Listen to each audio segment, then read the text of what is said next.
कपि बल देख सकल ही हारे, उठा आप कपि के परचारे।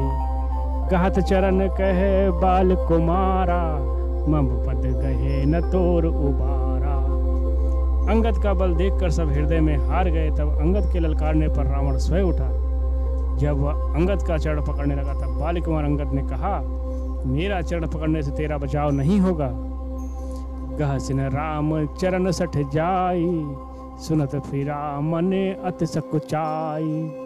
भयो तेज हत श्री सब गई, मध्य दिवस जिम शशि सोहाई। अरे मूर्ख, तो जाकर श्री राम जी के चरण क्यों नहीं पकड़ता। यह सुनकर वह मन में बहुत ही सकुचा कर लौट गया। उसकी सारी शरीर जाती रही। वह ऐसा तेजहीन हो गया जैसे मध्याह्न में चंद्रमा दिखाई देता है। सिंहासन बैठो सिर नाई, मानहु संपत्ति सकल गवाई। जगदात्मा प्राणपति रामा, दास विमुख किम लह विश्रामा। वह सिर नीचा करके सिंहासन पर जा बैठा, मानो सारी संपत्ति गंवा कर बैठा हो। श्री रामचंद्र जी जगत भर के आत्मा और प्राण के स्वामी हैं। उनसे विमुख रहने वाला शांति कैसे पा सकता है। उमा राम की भ्रकटि बिलासा, होय विश्व पुनि पाई नासा। तृणते कुलसी कुलसी तृण करई, तास दूत पन कहो कि मिटरई।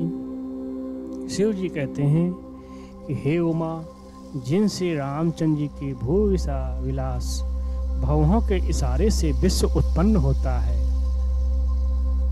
और फिर नाश को प्राप्त होता है, जो तृण को वज्र और वज्र को तृण बना देते हैं, अत्यंत निर्बल को महान प्रबल और महान प्रबल को अत्यंत निर्बल कर देते हैं, उनके दूत का प्रण कहो कैसे टल सकता है।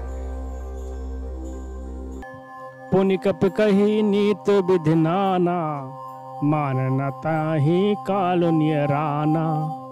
रिप मद मथे प्रभु सुजस सुनायो, यह कही चलो बाल नृपि आयो। फिर अंगद ने अनेकों प्रकार से नीति कही पर रावण नहीं माना, क्योंकि उसका काल निकट आ गया था। शत्रु के गर्व को चूर करके अंगद ने उसको प्रभु श्री रामचंद्र जी का सुयश सुनाया और फिर वह राजा बाली का पुत्र यह कहकर चला गया। हतौ न खेत खिलाई खिलाई, तो ही अभहि का करो बड़ाई। प्रथम हिता सो तनय कपि मारा, सो सुन रावण भयो दुखारा। रणभूमि में तुझे खेला खेला कर न मारूं, तब तक अभी पहले से क्या बड़ाई करूं। अंगद ने पहले ही सभा में आने से पूर्व ही उसके पुत्र को मार डाला था। यह संवाद सुनकर रावण दुखी हो गया। जातु धान अंगद पन देखी, भय व्याकुल सब भय विशेषी। अंगद का प्रण सफल देखकर सब राक्षस भय से अत्यंत व्याकुल हो गए। रिपु बल धर से हरस कपि, अबलत नय पल पुंज। पुलक शरीर नयन जल गहे, राम पद कंज। शत्रु के बल का मर्दन कर बल की राशि बाली पुत्र अंगद जी ने हर्षित होकर आकर श्री रामचंद्र जी के चरण कमल पकड़ लिए। उनका शरीर पुलकित है और नेत्रों में जल भरा हुआ है। साँझ जान 10 कंधर, भवन गयो बिलिखाय।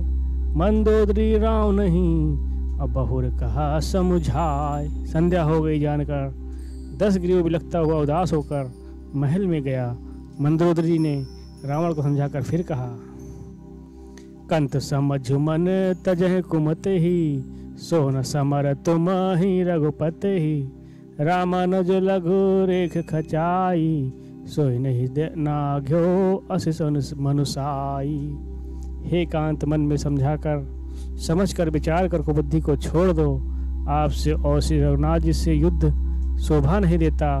उनके छोटे भाई ने एक जरा सी रेखा क्या खींच दी, उसे भी आप नहीं लांघ सके। ऐसा तो आपका पुरुषत्व है। पिए तुम ताहि तब संग्रामा, जाके दूत केरे यह कामा। कौतुक सिंधु नाग तब लंका, आयो कपि के हरि आशंका।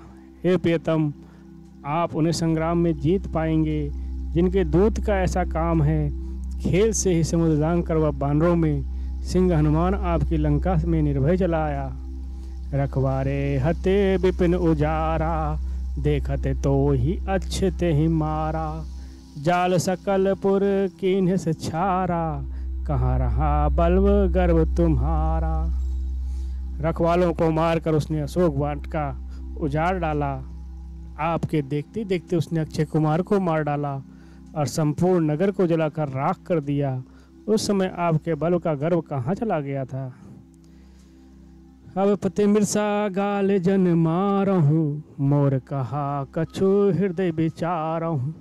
पत रघुपत ही निरपति जन मानो, अग जगन्नाथ अतुल बल जानहूँ।